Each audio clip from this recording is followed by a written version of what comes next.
আসসালামু আলাইকুম। ঈদ মোবারক। আমি লাবণী রহমান চলে আসলাম আরও একটি রেসিপি নিয়ে। আজ ঈদ, কুরবানির দিন, সবাই খাসি জবাই করতে পারেন, যার কারণে আমি এটা শেয়ার করছি। অনেকে গন্ধর কারণে খাসির মাংসটি খেতে চায় না। গন্ধ ছাড়া কিভাবে আপনারা খাসির মাংস রান্না করবেন, তাই আমি আজকে আপনাদের সাথে শেয়ার করব। চলুন শুরু করা যাক। প্রথমে আমি মশলা দিয়ে শুরু করছি। মশলাটা রেডি করে নিব। দিয়ে দিলাম জিরা, পেঁয়াজ, রসুন, আদা, কাঁচামরিচ। আমি এটা ব্লেন্ডারে ব্লেন্ড করে নিব।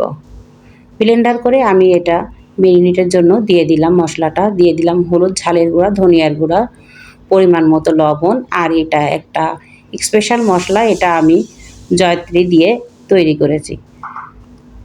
অনেক মশলা মিশিয়ে, গরম মশলা মিশিয়ে এই মশলাটা আমি তৈরি করেছি। মাংসটি ম্যারিনেট করে আধা ঘন্টা রেখে দিবেন। দিয়ে দিবেন 2টা লেবুর রস। এই লেবুর রসটি এই জন্য আমি দিয়েছি যাতে মাংসটি গন্ধ না লাগে। দিয়ে দিলাম আবার কড়াইয়ে পরিমাণ মতো তেল আর আস্ত গরম মশলা। গরম মশলা থেকে যখন ঘ্রাণ ছেড়ে দেবে, তার মধ্যে আপনি মাখিয়ে রাখা মাংসগুলো দিয়ে দেবেন। মাংসটি অনেকক্ষণ কষাবেন, যতক্ষণ পর্যন্ত মশলা থেকে তেল না ছেড়ে দেয়।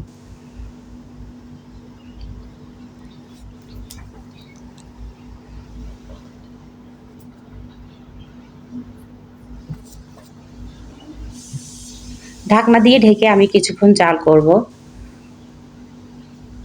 ঢাকনাটি খুলে আবার আমি নেড়ে দেব। এটা পানি শুকানো না আসা আগ পর্যন্ত আপনি কষাতে থাকবেন। আপনি লেবু দিয়ে যদি মাংস রান্না করেন, খাসির মাংস, তাহলে মাংস থেকে কোনো মতেই গন্ধ বের হবে না। মাংস থেকে তেল ছেড়ে দিলে এখানে গরম পানি ব্যবহার করবেন। দিয়ে দিলাম পরিমাণ মতো পানি। যে যেমন খেতে পছন্দ করেন ঝোল, কেউ কষাই খেতে পারেন, কেউ হালকা হালকা ঝোল ঝোল খেতে পারেন। ঢাকনা দিয়ে ঢেকে আমি আরও কিছুক্ষণ জাল করব। গরুর মাংস, খাসির মাংস রান্না করতে গেলে একটু সময় ধরে রান্না করলে ভালো হয়। হালকা জালে বসিয়ে রাখলে পানিটি শুকিয়ে এসেছে। এই পর্যায়ে আমার মাংসটিও হয়ে গিয়েছে। আজ ঈদের দিন সবাই এভাবে রান্না করুন। খাসির মাংস যার খেতে ইচ্ছা করবে না, সেও খাবে। এটা রুটি বা পরোটা বা পোলাও, বিরিয়ানি, যেভাবে পারেন আপনারা রান্না করে খেতে পারেন।